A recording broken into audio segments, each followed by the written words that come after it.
Now, as you might have heard, as many of you would have actually felt for most of the day, it's been freezing in New South Wales today across much of the eastern seaboard. There's been widespread snow in the central highlands of New South Wales, snow in the Brindabellas near Canberra, plenty falling up in the Snowy Mountains, vindicating an early opening to the snow season. There's been floods in Victoria, which are a real worry.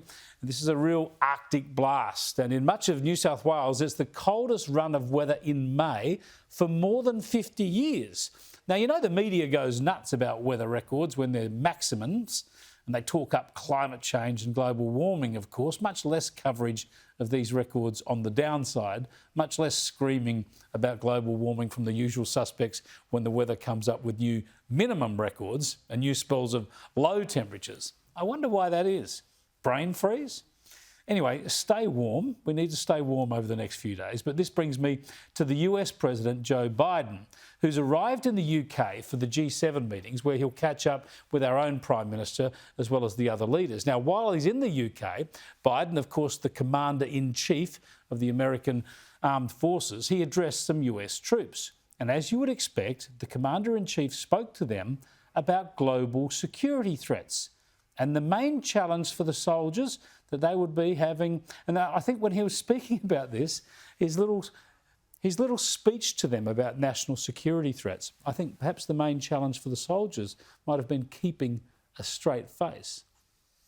You know, when I went over in the tank in the Pentagon, when I first was elected vice president with President Obama, the military sat us down to let us know what the greatest threats facing America were, the greatest physical threats. This is not a joke.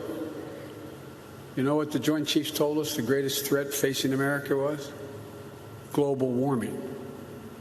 Because there'll be significant population movements, fights over land, millions of people leaving places because they're literally sinking below the sea in Indonesia because of the fights over what is arable land anymore.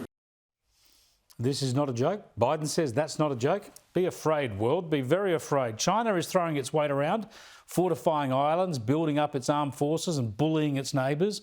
And Russia has invaded and annexed its neighbours, while Iran is fueling terrorist uprisings against Israel and destabilising the Middle East.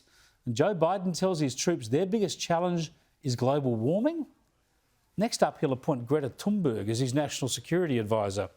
And that was a joke, I think.